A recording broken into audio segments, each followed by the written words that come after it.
छात्रों, good morning. Ranjit Poonia, SBRM government college Nagaur. छात्रों, आज का हमारा टॉपिक है बंगाल में ब्रिटिश सत्ता की स्थापना तथा उसके परिणाम स्वरूप शासन प्रबंध में परिवर्तन 1772-73।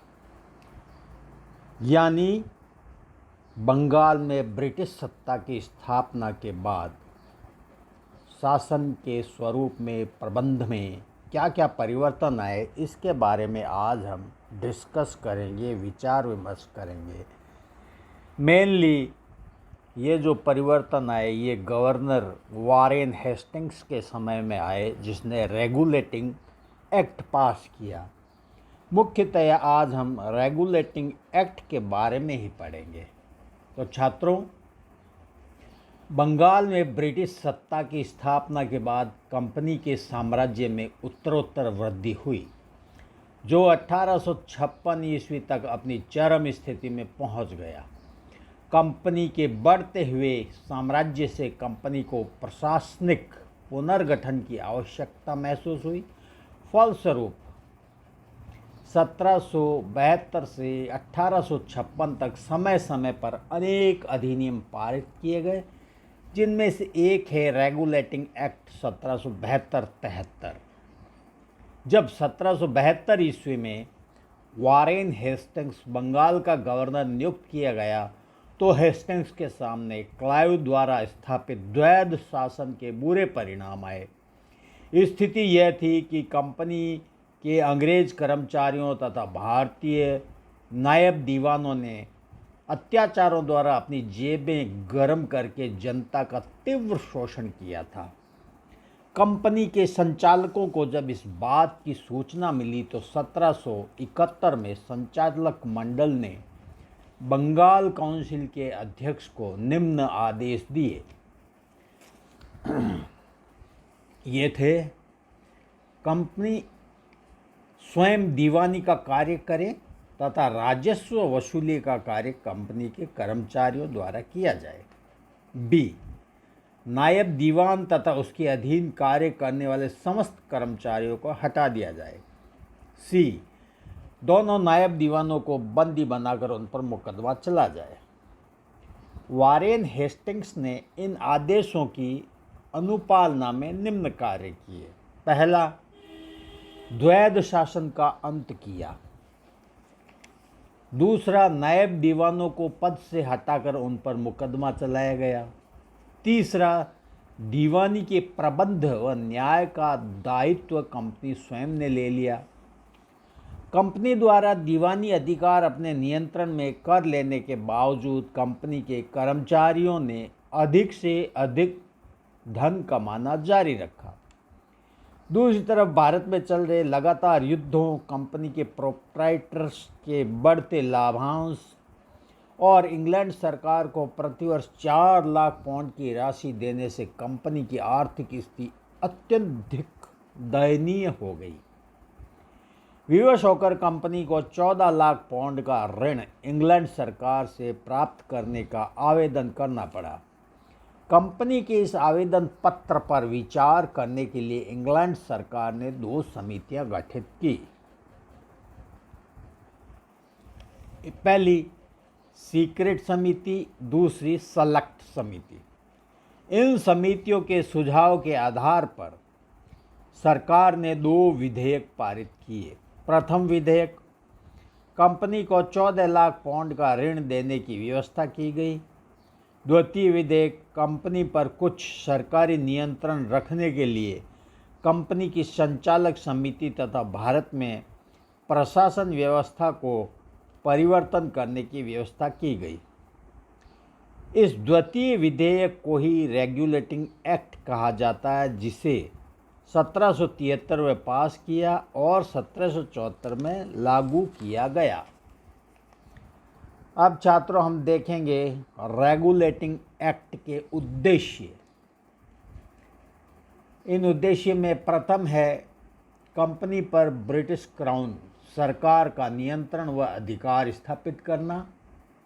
दूसरा, कंपनी के संचालक मंडल के संगठन में परिवर्तन करना। तीसरा, कंपनी के राजनीतिक अस्तित्व को स्वीकार करना। चौथा, कंपनी के व्यापारिक ढांचे को राजनीतिक कार्यों के संचालन के योग्य बनाना। छात्रों, अब हम देखेंगे रेगुलेटिंग एक्ट की धाराएं या नियम। रेगुलेटिंग एक्ट की धाराएं निम्नानुसार है। पहली, कंपनी संचालकों के चुनाव में वही व्यक्ति मत देने का अधिकारी होगा जिसके पास कंपनी के 1000 पाउंड के शेयर होंगे। पहले 500 पाउंड वाला व्यक्ति इसमें भाग ले सकता था। दूसरा, संचालकों का कार्यकाल 1 वर्ष से बढ़ाकर 4 वर्ष कर दिया गया तथा कुल सदस्यों के 1/4 भाग प्रति वर्ष चुनाए जाएंगे। इसमें कुल सदस्य 24 थे। कहने का मतलब प्रति वर्ष 6 सदस्य चुने जाएंगे। जिन व्यक्तियों के पास 3, 7 व 10,000 पाउंड मूल्य के शेयर थे उन्हें क्रम से 2, 3 व 4 मत देने का अधिकार दिया गया। चौथा धारा या नियम थी, भारत में कंपनी के लिए एक गवर्नर जनरल ऑफ बंगाल की नियुक्ति की गई और उसकी सहायता के लिए 4 सदस्यों की एक काउंसिल का निर्णय किया गया। काउंसिल के सदस्यों का कार्यकाल 5 वर्ष रखा गया। 5वीं धारा, इस एक्ट के तहत मद्रास और बम्बई प्रेसिडेंसियों को कलकत्ता प्रेसिडेंसी के अधीन कर दिया गया।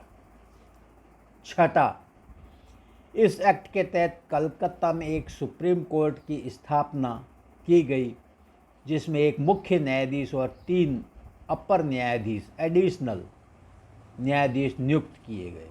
प्रथम न्यायाधीश थे सर एलिंग इम्पे और ये जो सुप्रीम कोर्ट की स्थापना की गई थी ये फोर्ट विलियम दुर्ग में की गई।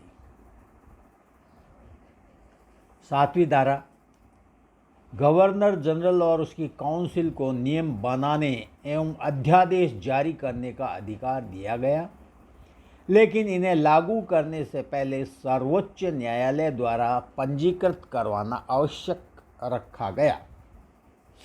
8वां,